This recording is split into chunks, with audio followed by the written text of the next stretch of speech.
হযরত শাহজালাল আন্তর্জাতিক বিমানবন্দরের সামনে থেকে আপনাদের সবাইকে স্বাগত জানাচ্ছি। আমি সাইফুল রাজীব। এই বিমানবন্দরের সামনে থেকে গত কয়েকদিন আগে আপনাদেরকে একটি সংবাদ জানিয়েছিলাম, যেটি হচ্ছে প্রবাস থেকে আমাদের যে সকল প্রবাস ফেরত কর্মীরা বাংলাদেশে আসছেন তাদের জন্য সরকার নতুন একটি উদ্যোগ নিয়েছেন এবং তাদেরকে 13,500 টাকা করে দেওয়ার একটি ঘোষণা দিয়েছেন প্রবাসী কল্যাণ মন্ত্রণালয়ের ওয়েজ আর্নার্স কল্যাণ বোর্ড। এই সংবাদটি জানার পর থেকে আমাদের অনেক প্রবাসী ভাই প্রবাসে থেকে আবার যারা বাংলাদেশে আসছেন তারাও আমাদেরকে অনেক মেসেজ পাঠিয়েছেন, অনেকে ফোন করেছেন, নানান মাধ্যমে জানার চেষ্টা করেছেন যে এই টাকাটি কিভাবে পাবো। প্রথমে একটা কথা একটু ক্লিয়ার করতে হয়, আসলে সেই সংবাদটি প্রকাশ হওয়ার পর থেকে আমরা যেটি দেখেছি যে আমাদের অনেক প্রবাসী কর্মীরা এই 13,500 টাকা আসলে কিভাবে পাবেন, কোথায় গেলে পাবেন, এটি জানার জন্য কিন্তু তারা একেবারে উৎসুক হয়ে উঠেছেন। কিন্তু পুরো ভিডিওতে যে আমরা আরও অনেকগুলো কথা বলেছিলাম, হয়তো সেই কথাগুলো আপনারা মনোযোগ দিয়ে শুনেননি। আমরা সেখানে বলেছিলাম যে সরকার একটি পরিকল্পনা হাতে নিয়েছেন, সেখানে আপনাদেরকে কি ডকুমেন্টস জমা করতে হবে এবং কেন টাকাটি দিবেন সবগুলো কিন্তু আমরা আপনাদেরকে আগের ভিডিওতে জানিয়েছিলাম। ভিডিও শেষে আমরা বলেছিলাম যে এটি কোথায় পাবেন, কোথায় যেতে হবে সেটি আমরা আপনাদেরকে পরবর্তী ভিডিওতে জানিয়ে দিব। সেটির জন্য আসলে আপনারা অপেক্ষা করেছেন বেশ কিছুদিন, আজকে আপনাদেরকে সেটি জানানোর সময় এসেছে বলে আমি মনে করি। শুরুতে যদি আমি আপনাদেরকে একটু দেখাই, আমার হাতে যেটি দেখতে পাচ্ছেন এটি হচ্ছে সেই যে ঘোষণার কথা আপনাদেরকে জানিয়েছিলাম, এটি হচ্ছে সেটির একটি হ্যান্ডবিল আপনাদেরকে বলতে পারি। অভিবাসী কর্মীদের রিইন্টিগ্রেশন। এখন শুরুতে আপনাদেরকে বুঝতে হবে যে রিইন্টিগ্রেশন বলতে এখানে কি বোঝাচ্ছে। এখানে মূলত তারা সব কিছু লিখে দিয়েছেন। আমি যদি আপনাদেরকে এখান থেকে একটু দেখাই তাহলে আপনারা দেখতে পাবেন মোটামুটি এই হ্যান্ডবিলের মধ্যে সব কিছু ক্লিয়ারভাবে বলা আছে। তো আমি আজকে খুব বেশি আলোচনা করতে যাব না, শুধু আপনাদেরকে কয়েকটি কথা বলে রাখতে চাই যে আমাদের প্রবাসে যে সকল কর্মী ভাইরা থাকেন তাদেরকে কিভাবে ভালো রাখা যায়, তাদেরকে কিভাবে একটু সম্মান জানানো যায়, তাদের জন্য কি সুযোগ সুবিধার ব্যবস্থা করা যায়, এটি নিয়ে বাংলাদেশ সরকার তথা প্রবাসী কল্যাণ মন্ত্রণালয়, ওয়েজ আর্নার্স কল্যাণ বোর্ড তারা সবসময় বিভিন্ন পরিকল্পনা হাতে নিয়ে থাকেন। এখন অনেকে হয়তো বলবেন যে এটি কতটুকু সফল হচ্ছে, কতটুকু সাকসেস হচ্ছে, সেখান থেকে কতজন প্রবাসী আসলে উপকৃত হচ্ছেন। এই প্রশ্নটি আপনাদের যেমন, সেই প্রশ্নটি আমাদেরও কিন্তু একই প্রশ্ন। কিন্তু দিন শেষে আমরা বিশেষ করে এখন আমরা যেটি দেখতে পাচ্ছি অভিবাসী কর্মীদের রিইন্টিগ্রেশন যে প্রকল্প যেটি সরকার হাতে নিয়েছেন, এটির প্রশংসা একটু করতেই হয়। কেননা তারা এখানে বেশ কিছু কথা বলেছেন। যদি ইংলিশে বলা হয় তাহলে এটির নাম দিয়েছেন recovery and advancement of informal sector employment, যেটিকে সংক্ষিপ্তভাবে তারা বলছেন রেইস। এটির মূল উদ্দেশ্য আমরা যেটি জেনেছি সেটি হচ্ছে প্রবাস থেকে যে সকল কর্মীরা বাংলাদেশে আসেন তারা যেটি বলছেন যে তারা দীর্ঘ সময় প্রবাসে থেকে আসছেন, বাংলাদেশে আসার পর আসলে তাদের আর সেই শক্তি, সাহস, সামর্থ্য এগুলো আসলে অনেকাংশে কমে যায়। তারা একটি ডিপ্রেশনের মধ্যে থাকেন যে তিনি কি করবেন, কিভাবে তার পরিবার চলবে, বাকি সময়টা তিনি কিভাবে কাটাবেন, এমন চিন্তাভাবনার মধ্যে কিন্তু আমাদের এই প্রবাসী কর্মী বা অভিবাসী কর্মীরা কিন্তু পড়ে যান। বাংলাদেশ সরকার তাদের কথা ভেবে তাদেরকে একটু ভালো রাখার জন্য, তাদের একটু রিফ্রেশমেন্টের জন্য তারা এই উদ্যোগটি নিয়েছেন। এখানে মূলত তারা যেটি বলছেন যে তাদের জন্য একটি ট্রেনিংয়ের ব্যবস্থা করবেন। ট্রেনিংয়ের ব্যবস্থাটি কেন করবেন? এই ট্রেনিংটি নিয়ে আপনি যদি মনে করেন যে আপনি বাইরের দেশে যাবেন, আপনি দক্ষ কর্মী হয়ে বাইরের দেশে আবার যেতে পারবেন। আপনি যদি মনে করেন যে আপনি বাংলাদেশে কিছু একটা করবেন, সেটারও একটি ব্যবস্থা থাকবে। আপনি যে ট্রেনিংটি করতেছেন এটার জন্য কিন্তু আপনাকে একটি সনদ বা সার্টিফিকেট দেওয়া হবে, যেটি আপনার জন্য একটা অ্যাচিভমেন্ট হতে পারে। এরপর আপনাদেরকে বিভিন্ন কাজ সম্পর্কে কিভাবে আপনারা পারদর্শী হতে পারেন, কিভাবে সেই কাজগুলো শিখতে পারেন, সেগুলো আপনাদেরকে শেখানো হবে। এক কথায় বলতে গেলে পুনরায় আপনাদেরকে বাইরের বিভিন্ন দেশে দক্ষ কর্মী হিসেবে পাঠানোর জন্য যেগুলো করা দরকার তারা সেগুলো করবেন, বা যদি আপনি দেশেও কিছু করতে চান সেজন্য তারা আপনাদেরকে বিভিন্ন পরামর্শ দিবেন। এগুলো নিয়ে তারা আপনাদের সাথে বিভিন্ন কাউন্সিলের ব্যবস্থা করবেন এবং দিন শেষে যখন আপনি পুরো প্রক্রিয়াটি শেষ করবেন তখন আপনাদেরকে এককালীন প্রণোদনা হিসেবে 13,500 টাকা দিবেন। তাহলে নিশ্চয়ই এখন আপনারা বুঝতে পারছেন যে এটি কিভাবে হবে। আমি আবার একটু সংক্ষেপে যদি আপনাদেরকে একটু বলি যে এখানে কি আছে। সবার আগে বলা হচ্ছে যে এটি মূলত তাদের জন্য যারা 2020 সাল থেকে যারা বিশ্বের বিভিন্ন দেশ থেকে বা প্রবাস থেকে বাংলাদেশে আসছেন। এখন বাংলাদেশে আপনি যে কোনোভাবে আসতে পারেন। আপনি যদি মনে করেন যে আপনি ফাইনাল এক্সিট নিয়ে চলে আসছেন, সেটিও হতে পারে। আপনি এমনও হতে পারে যে আপনি ছুটিতে আসছিলেন, আজ যেতে পারেননি, তাও হতে পারে। এরপর হচ্ছে যে আপনি হয়তো সেখানে বিভিন্ন দেশের শ্রম আইন লঙ্ঘনের কারণে আপনাকে সে দেশের প্রশাসন সরকার দেশে পাঠিয়ে দিয়েছে, সেটাও হতে পারে। নানানভাবে আপনি আসছেন, যে কোনোভাবে আপনি যদি দেশে চলে আসেন একেবারে মূলত জিনিসটি হচ্ছে তাদের জন্য।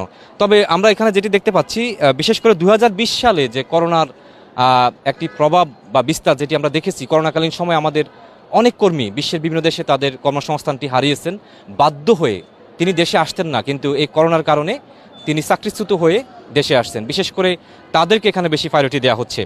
এখন এখানে বলা হচ্ছে যে আপনি কি বিদেশ ফেরত অভিবাসী কর্মী, তারা একটি প্রশ্ন তুলে দিয়েছেন এবং পরে যেটি বলছেন যে পুনর্বাসনের সহযোগিতার প্রয়োজনে পাশে আছি আমরা। তার মানে আমি কিছুক্ষণ আগে যেটি বলছি যে আপনাদেরকে পুনর্বাসন করার জন্যই মূলত এটি। এখন আসেন যে রেজিস্ট্রেশন করলে যে সকল সুবিধা পাবেন, তাহলে এখানে বোঝা যাচ্ছে যে আপনাকে রেজিস্ট্রেশন করতে হবে। রেজিস্ট্রেশনটি আপনি কিভাবে করবেন সেটি আমরা আপনাদেরকে কিছুক্ষণ পরে বলে দিব। তাহলে প্রথমে বলা হচ্ছে যে রেজিস্ট্রেশন করলে আপনি কী সুবিধা পাবেন সেটি একটু বলি। প্রথমে আসে হচ্ছে নগদ প্রণোদনা। নগদ প্রণোদনা বলতে হচ্ছে যে আমরা যে কথাটি বলছি 13,500 টাকা করে এককালীন দেওয়ার কথা বলা হচ্ছে, আপনি 13,500 টাকা করে পাবেন, এটি বলা হচ্ছে। 2 নম্বর হচ্ছে আত্মকর্মসংস্থানের সহযোগিতা। আমরা আগেই বলছিলাম আপনি যদি নিজে দেশে কিছু একটা করতে চান, স্বাবলম্বী হতে চান, সেক্ষেত্রে তারা আপনাকে সহযোগিতা করবে। 3 নম্বরে হচ্ছে ঋণ প্রাপ্তিতে সহযোগিতা। আপনি যদি মনে করেন যে আপনার ঋণের দরকার আছে, আপনি লোন নিতে চাচ্ছেন, তাহলে আপনি সেটিও পাবেন। 4র্থ নম্বরে যেটি আছে সেটা হচ্ছে কাউন্সিলিংয়ের বিষয়টা আমরা কিছুক্ষণ আগে আপনাদেরকে বলছি যে আপনি যখন হতাশ হয়ে যাচ্ছেন, আপনি দেশে আসছেন, কি করবেন, বাকি সময় কিভাবে কাটাবেন, আপনার পরিবার চলবে কিভাবে, সন্তানের ভবিষ্যৎ কিভাবে গড়ে দিবেন, এই যে আপনি একটা হতাশার মধ্যে, ডিপ্রেশনের মধ্যে থাকেন, আপনাকে কাউন্সিলিংয়ের মাধ্যমে আপনাকে আবারও সতেজ করে তোলা হবে, সেটিকে বলা হচ্ছে কাউন্সিলিং। এরপরে সেটি হচ্ছে উদ্যোক্তা প্রশিক্ষণ গ্রহণের সহযোগিতা।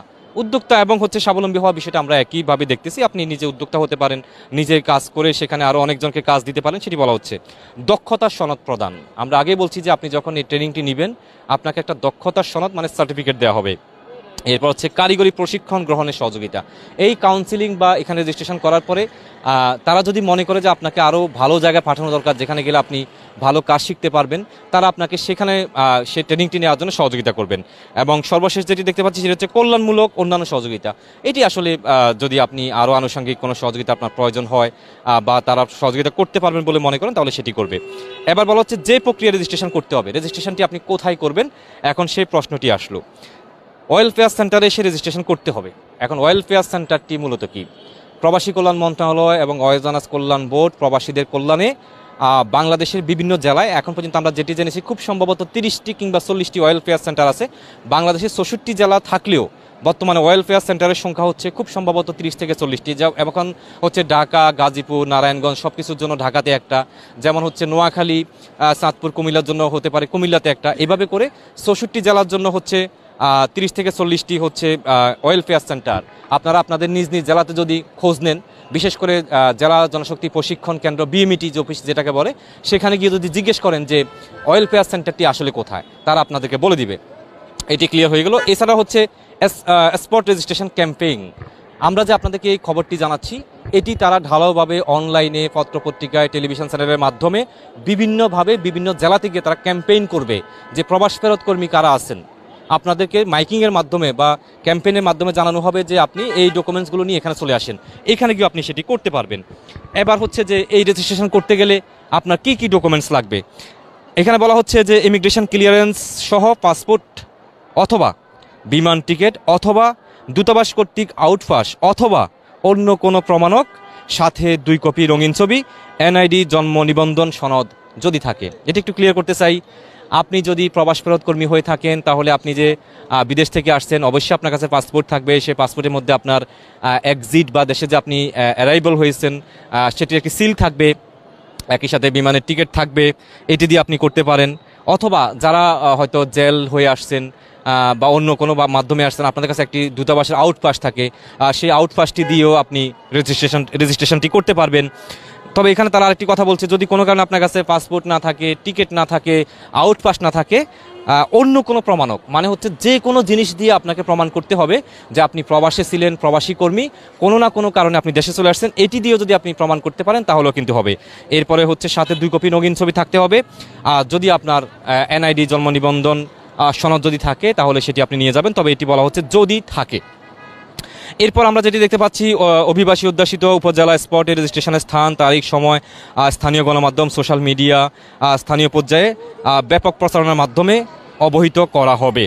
তাহলে এখান থেকে আপনারা স্পষ্ট হয়ে গেছেন যে এটি নিয়ে সরকার আরও ব্যাপক প্রচারণা চালাবে, আপনারা জানতে পারবেন। আরেকটি কথা এখানে লেখা আছে যে আপনারা জানেন যে প্রবাসী কল্যাণ মন্ত্রণালয় প্রবাস বন্ধু কল সেন্টার নামে একটি কল সেন্টার 24 আওয়ার খোলা থাকে। সেই নাম্বারটি হচ্ছে 16135। আমি আবার বলছি, প্রবাস বন্ধু কল সেন্টার নাম্বার হচ্ছে 16135। আপনারা এই নাম্বারে ফোন করে এই বিষয়ে আরও বিস্তারিত জানতে পারবেন। তো মোটামুটি আমার মনে হয় যে আজকে আপনারা ক্লিয়ার হয়ে গেলেন যে আপনাদের কি কি লাগবে, কি নিয়ে আসবেন, কি করতে হবে এই সম্পর্কিত আরও বিস্তারিত আসলে এখানে উল্লেখ করা আছে।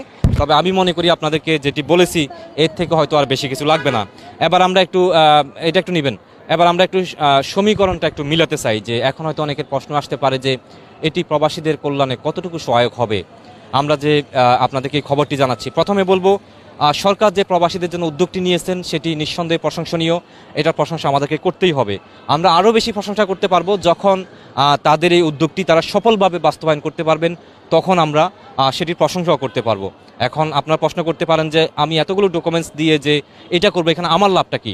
দেখেন, প্রথম লাভটি হচ্ছে যে তারা যেটি বলছে যে আপনি যে দীর্ঘদিন প্রবাস জীবন কাটিয়ে দেশে আসার পরে আপনি যে একটা ডিপ্রেশনের মধ্যে আছেন, পরিবার নিয়ে কিভাবে চলবেন, ছেলে সন্তানের ভবিষ্যৎ কিভাবে হবে, কি করে খাবেন, আপনাকে একটা কাউন্সিলিংয়ের ব্যবস্থা করবে, যেটি থেকে আপনার মনোবলটা কিছুটা হলেও বাড়বে। নাম্বার 1।